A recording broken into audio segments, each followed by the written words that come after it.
Yo tout le monde, c'est Nils. Aujourd'hui, je vais vous apprendre à avoir une sorte de petit panel pour votre serveur Minecraft, de façon à avoir une vue globale et d'ensemble sur tout votre serveur et le démarrer en un clic.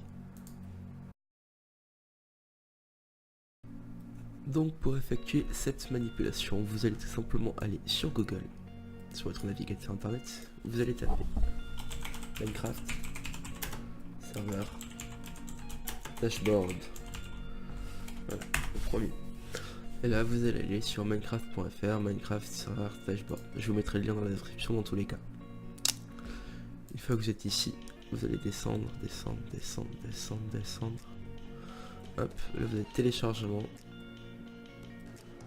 Site officiel, page de téléchargement. Donc site officiel. On va sur le site officiel. Hop. Et là, download last release. Donc vous téléchargez. Hop, Minecraft Dashboard 2015. Voilà. Donc, ce qui est téléchargé, vous allez pouvoir l'ouvrir. Hop, et vous allez tout simplement avoir à l'intérieur un exécutable. Cet exécutable, vous le mettez directement dans votre serveur. Je tiens à préciser que ce panel, en fait, il permet tout simplement de... Comment dire? Il ne supprime pas votre serveur. C'est-à-dire qu'il s'adapte en fonction de ce que vous avez. Donc là, j'ai mon serveur à moi. Pour la preuve, je vais le supprimer. Donc je supprime mon dashboard à moi. Donc là, vous avez mon serveur avec mes plugins. C'est un petit serveur en développement. Voilà. Vous allez glisser le panel à l'intérieur. Hop, donc dashboard.exe. Vous allez lancer. Administrateur ou pas, peu importe. Voilà. Donc moi, il me dit rien parce que je pense qu'il a déjà dû choper la configuration de l'autre. Vous allez avoir une petite notification disant est-ce que vous voulez ajouter votre serveur. Attends, je vais vous montrer. À moins que ça ne veuille pas. Hop.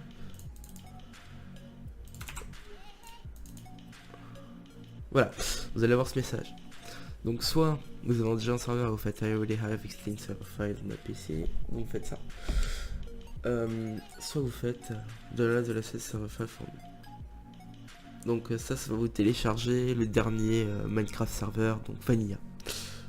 Moi j'ai déjà mon serveur, donc je vais quitter. Hop, donc ça c'était juste pour le tutoriel, j'ai supprimé.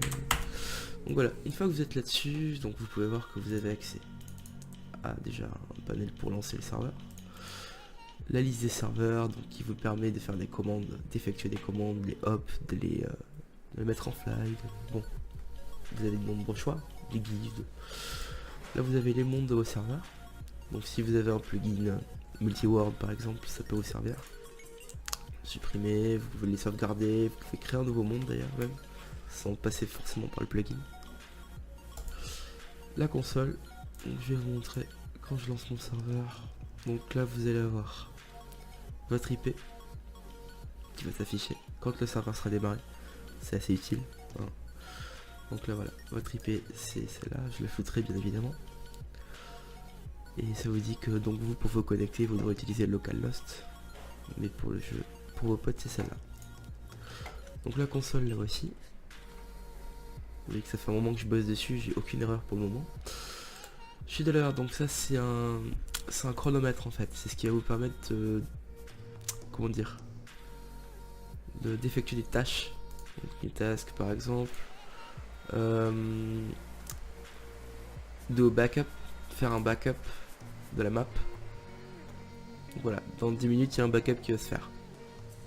Par exemple, ça peut être des exemples.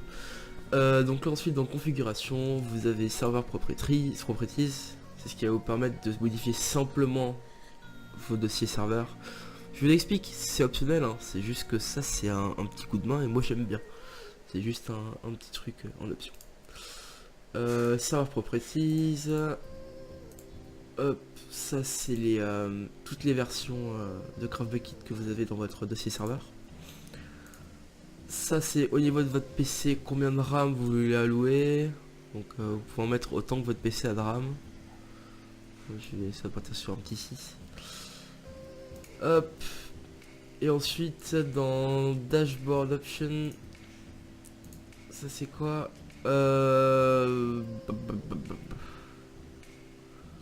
Non, en fait, ça c'est directement les options du dashboard, quoi. Ça c'est pour tout reset votre dashboard. Ça c'est pour faire une sauvegarde de votre dashboard actuel. Donc si vous le reset, vous pouvez tout retrouver d'un coup. Et ça, je pense que c'est pour... Ouais, c'est des options du dashboard. Server directory, ça vous ouvre votre serveur. Et open backup, ça vous ouvre vos sauvegardes. Je n'ai pas fait sauvegarde, je vais pas... Quoi, le risque de faire crash tout le bordel. Donc là j'ai ma console, tout se passe bien, c'est grave stylé. Stop serveur, shut down. Et là en haut, on va voir le serveur qui va s'arrêter normalement. Si tout se passe bien. Asking server to stop. Pourquoi n'avais-tu pas t'arrêter? Bon, ça doit être moi. Il doit y avoir un plugin qui fait conflit. Bon, voilà. Sur ce, j'espère vous avoir aidé. Si vous avez des questions, n'hésitez pas à les poster en commentaire. Je mettrai bien évidemment le lien dans la description directement. Voilà, donc je vous dis à plus et merci d'avoir regardé la vidéo. N'hésitez pas à vous abonner. Bye.